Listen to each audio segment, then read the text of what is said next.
కానీ పెళ్ళైతే ఆ సంతోషం నీలో అదే కలుగుతుందని నేను అనుకున్నాను. కానీ ఇప్పుడు నాకట్ట అనిపించడంలే. అందుకని పెళ్లి ఆపుతావా ఏంద్రా? పెళ్లి ఇప్పుడు ఆగిపోయిండొచ్చమ్మా, కానీ వీడికి ఏనాటికైనా కీర్తే భార్య. అబ్బో ప్రేమ, మేమందరం ప్రేమించే పెళ్లిళ్ళు చేసుకున్నావా? మీ నాయన మీ అమ్మ ప్రేమించే పెళ్లి చేసుకున్నారా? మీ మామ కూడా ఇటాకే ప్రేమ ప్రేమ అని ఆ తులసి వెనక తిరిగినాడు. ఏం పొడిచినాడు? దానివల్ల పేడాలే పోగొట్టుకున్నాడు. నిన్న మీ అమ్మ నా కొడుకుని కాదనుకుని పోయినది గాని అంతవరకు వాళ్ళిద్దరి మధ్య ప్రేమ లేదా? అదే బామ్మ నేను చెప్పేది. పెళ్ళైనప్పటి నుండి ప్రతి విషయంలోనూ ఇష్టంగా అభిప్రాయాలను పంచుకున్న అమ్మా నాన్న ఒక్క విషయంలో తేడా వచ్చేసరికి ఆ ఇష్టం కష్టంగా మారి విడిపోయారు.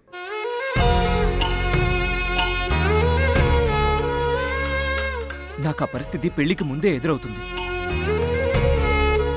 నా కీర్తి మీద ద్వేషం లేదు బామ్మ, అలా అని పెళ్లి చేసుకునేంత ఇష్టం లేదు.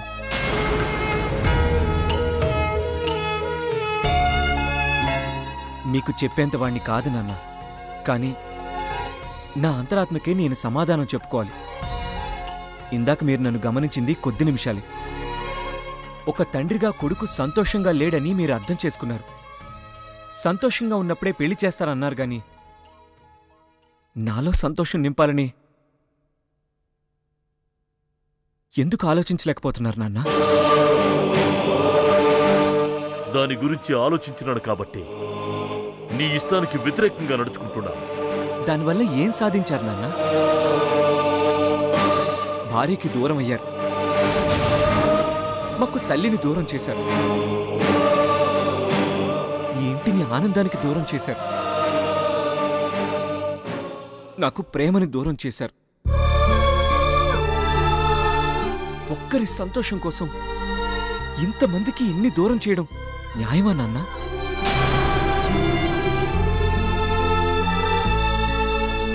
ప్రియ భయపడుతుంది నాన్న. నాన్న అమ్మను క్షమించడరా, అమ్మని ఎప్పటికీ ఇంటికి తీసుకురాడు, అమ్మ లేకుండా ఎలా ఉండాలిరా అని ఏడుస్తుంది నాన్న. అలా ఏం జరగదని చెప్పి దానికి నేను నచ్చ చెప్పాను నాన్న. కానీ నాకు తెలుసు నాన్న, మీరు మీ నిర్ణయాన్ని మార్చుకోరని. ఆ విషయం దానికి తెలిస్తే అది మిమ్మల్ని అసహ్యించుకుంటుంది. అది మీరు తట్టుకోలేరు. మీరే కాదు, ఏ తండ్రి తట్టుకోలేడు. అమ్మని దూరం చేసుకుని ప్రియ మీ మీద అసహ్యం పెంచుకుని నేను ఒక బ్రతికున్న శవంలో మారితే మీరు సంతోషంగా ఉండగలరా నాన్న? ఆవేశం ఏ ఆలోచన రానివ్వదు నాన్న, కానీ ఆలోచన ఆవేశాన్ని అణిచివేసి ఆనందాన్ని ఇస్తుంది నాన్న. ఇది మీరు తెలుసుకున్న రోజు నా బాధ మీకు అర్థమవుతుంది, అమ్మ పడే తపన మీకు అర్థమవుతుంది, నీలా ఆనందమావై కూతురే అని అర్థమవుతుంది.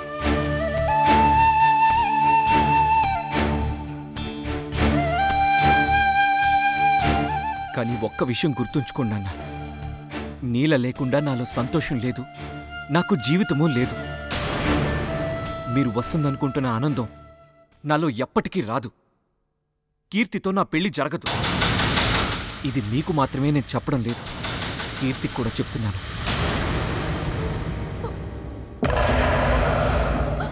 ఏంద్రాడు ఆడట మాట్లాడుతూ ఉంటా నోరు మెదపకుండా ఉన్నావే? కాసేపు నన్ను ఒంటరిగా వదిలేయమ్మా. అది కాదురా. వదిలేయమన్నానా?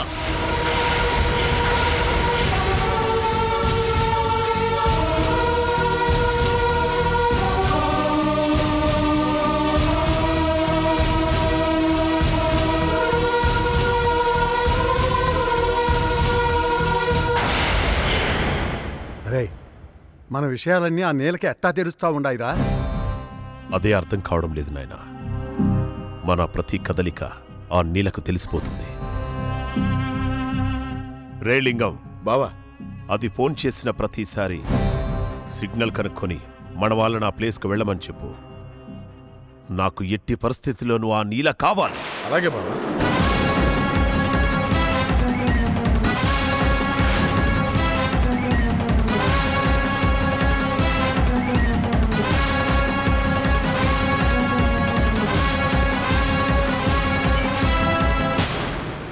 చెప్పాను బావా. అది దొరకనీరా, అప్పుడు చెప్తాను దాని సంగతి. నాకే వార్నింగ్ ఇస్తుందా?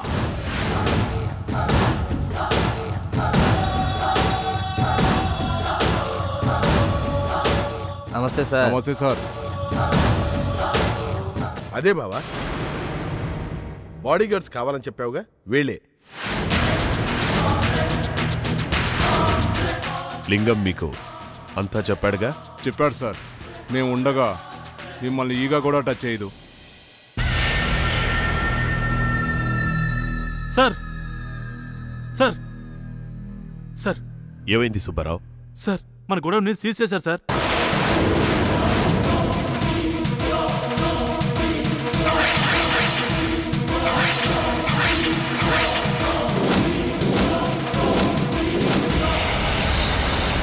కోర్టులో మీ కేసు తేలేంత వరకు మన గొడవ నుంచి సరుకు బయటికి వెళ్ళకూడదని చెప్పారు సార్. ఇది ఎక్స్పెక్ట్ చేసిందే బావా. నువ్వు నీళ్ళ నాపకపోతే నీ ఓటమిని ఆపలేవు.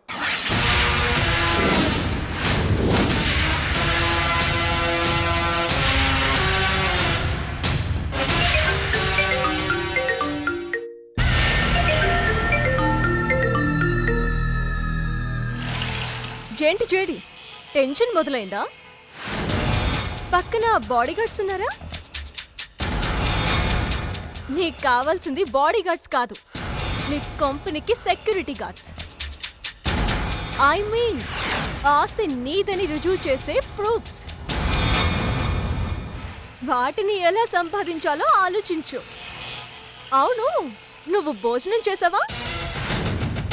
ఓ, చేయలేదా? కమాన్ జేడి, టైంకి తినకపోతే ఆరోగ్యం ఏమైపోతుంది? పైగా నీ వయసుకి కూడా అది మంచిది కాదు కదా. ఏ టైంకి తినాలో ఆ టైంకి తినేయాలి. తింటాను నీలా, ఆకలిని ఆపుకుంటున్నాను. ఎందుకో తెలుసా? ఒకేసారి నిన్ను పులిలా మింగేసి నా ఆకలి తీర్చుకోవడానికి. ఇప్పుడున్న సిచ్యుయేషన్లో నీ రక్తం తప్ప నాకింకేదీ రుచించదు. వద్దు జేడి, నా రక్తం నీకు వైరస్ లాంటిది. అందులో నీతి, నిజాయితీ, ప్రేమ, ఆప్యాయతలు ఉంటాయి. అవి నీకు సూట్ అవ్వవు.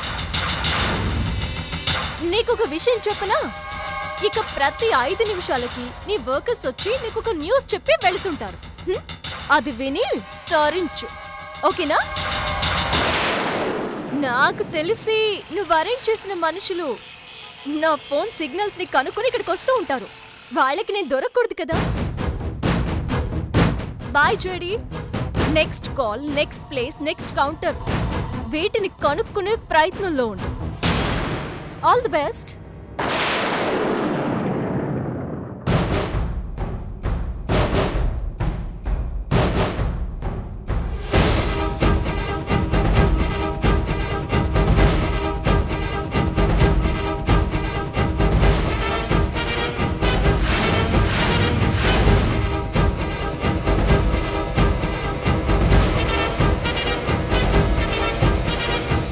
సార్, మన ఆఫీస్ని సీజ్ చేశారు సార్.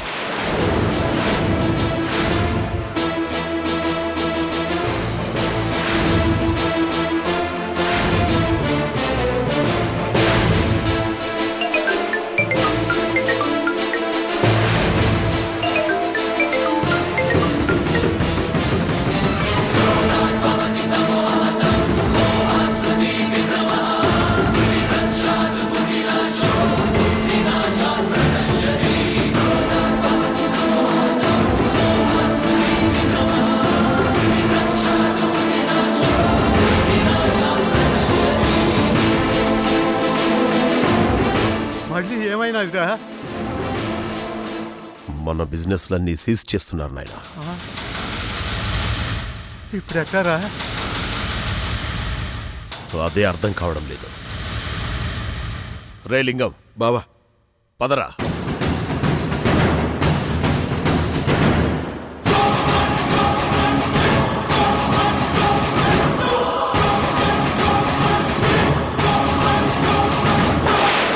కానిస్టేబుల్,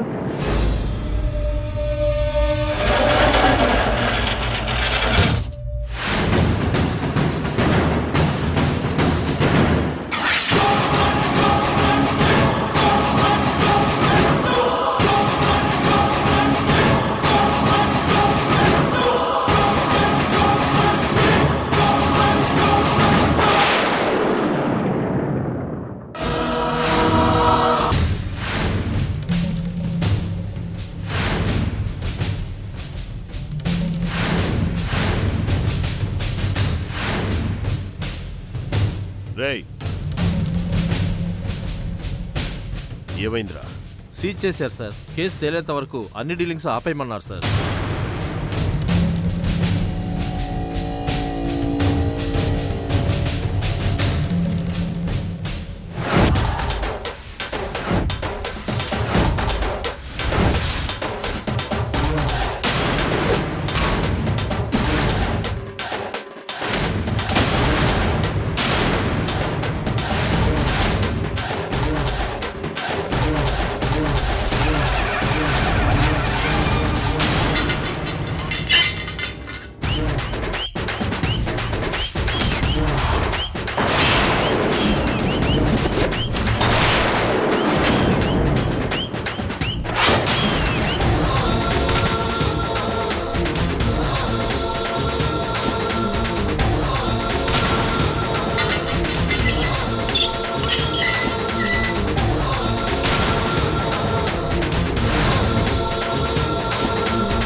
ఏంట్రా లింగవిది?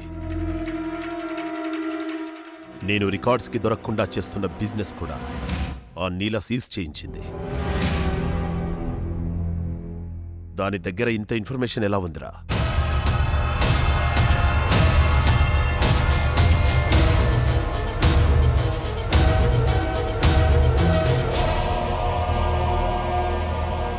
బావా, కొంపదీసిన సీక్రెట్ అకౌంట్లో ఉన్న డబ్బు సంగతి కూడా దానికి తెలిసిపోయిందా? ఆ అకౌంట్ గనక సీజ్ అయిందంటే మన బతుకు ఫుట్పాతే బావా. పద బావా, వెళ్ళి ఆ డబ్బు డ్రా చేసుకుందాం పద. నిజమేరా, ఆ డబ్బు లాకైతే చాలా ప్రాబ్లం అవుతుంది. పద, బ్యాంకుకు వెళ్దాం.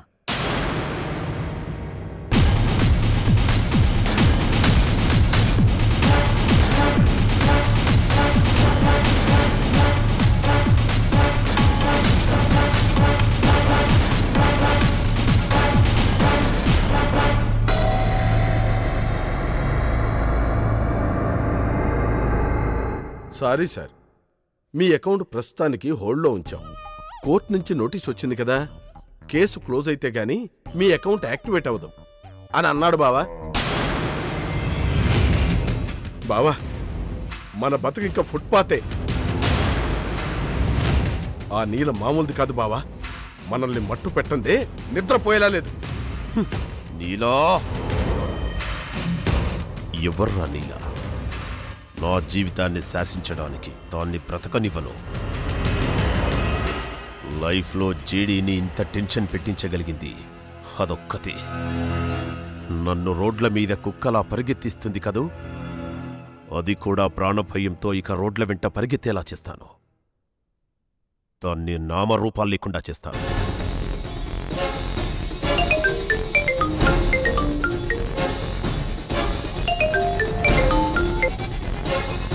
నీలా, నీకు చివరి క్షణాలు దగ్గర పడ్డాయే. నిజమా? ఏంటి చెడి, నేనిచ్చిన షాక్కి మైండ్ హ్యాంగ్ అయిందా? జరగని పనుల గురించి మాట్లాడుతున్నావు ఏంటి? నన్ను చూడాలనిపిస్తుందా? నాతో మాట్లాడాలనిపిస్తుందా? నన్ను చంపేయాలన్నంత కోపం వస్తుందా? సరే అయితే రా, నేను నీ గెస్ట్ హౌస్లోనే ఉన్నాను. ఉంటాను.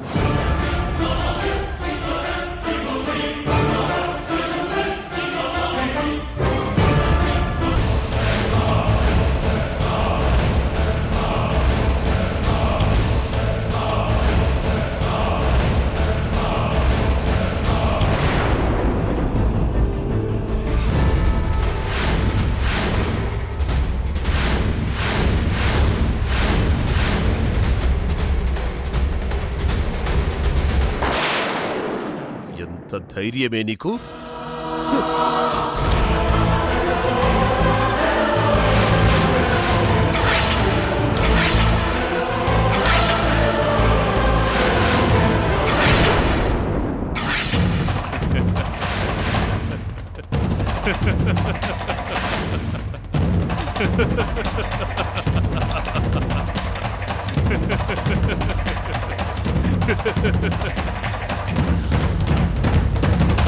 నువ్వా?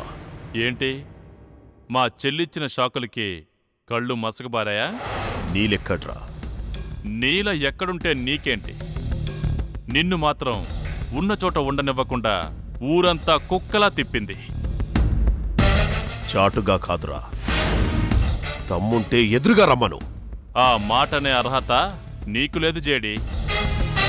చాటుగా దెబ్బతీయడం మొదలుపెట్టింది నువ్వే. రేయ్, మాటలు అనవసరం. మర్యాదగా దాన్ని కేసు విడ్రా చేసుకోమని చెప్పు. లేదంటే లేదంటే లేదంటే ఏంట్రా నువ్వు పొడిచేది?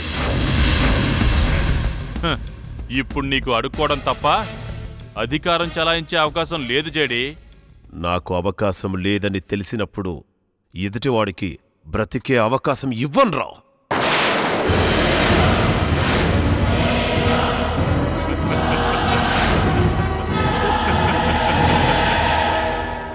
నవ్వుతాడేంటి మావాడు? అదేరా నాకు అర్థం కావటం లేదు.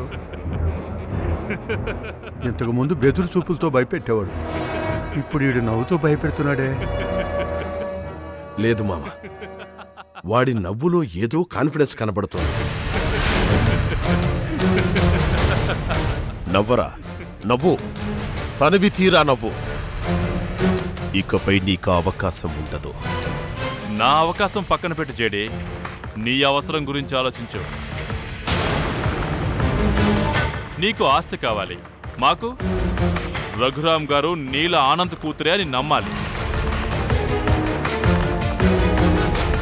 అనుకున్నాన్రా, చివరకు ఈ మాటే వస్తుందని ఎక్స్పెక్ట్ చేశాను.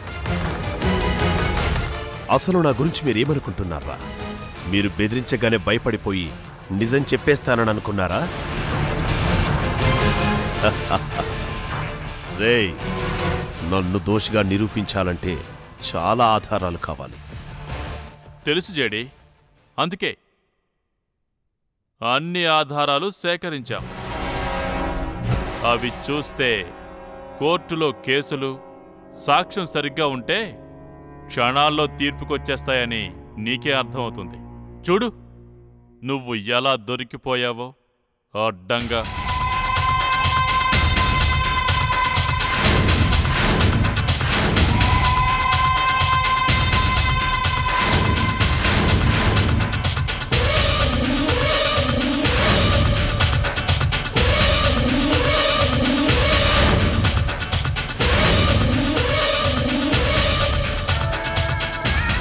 మావా, చెప్పానా వాళ్ళేదో కాన్ఫిడెన్స్ ఉందని? మరే రేయ్, వద్దు జేడి, ఇలాంటి చిల్లర పనులు చెయ్యొద్దు జేడి. చేసిన లాభం లేదు. ఎందుకంటే ఈ ఆధారాలన్నీ మా నీల దగ్గర భద్రంగా ఉన్నాయి. వాటితో మా నీల తిన్నగా కోర్టులో కలుస్తుంది.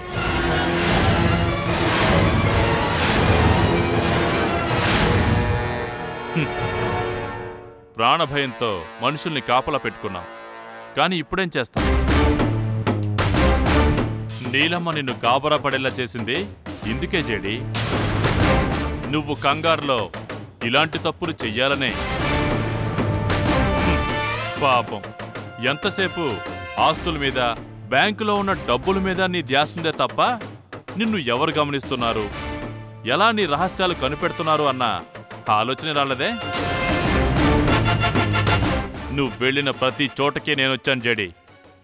నీ మీద సిమెంట్ బస్తా పడేసింది నేనే.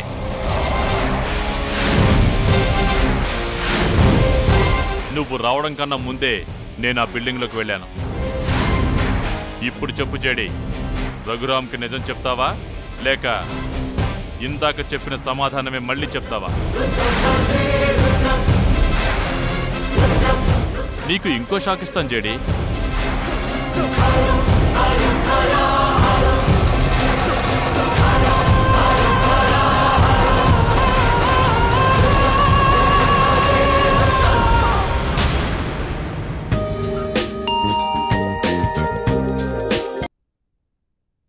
హలో పాణి, నేను బసవని.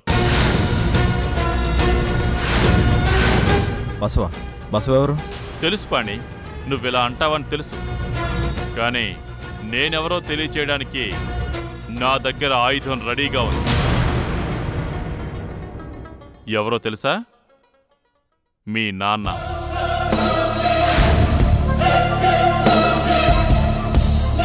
రై, మా నాన్నకేమైనా జరిగిందో? నువ్వు రాకపోతే ఏమైనా జరగొచ్చు పాణి. ఎక్కడున్నావురా? మీ నాన్న ఉండే గెస్ట్ హౌస్లో. అక్కడే ఉండరా, వస్తున్నాను. రా పాణి, ఎదురు చూస్తూ ఉంటాను.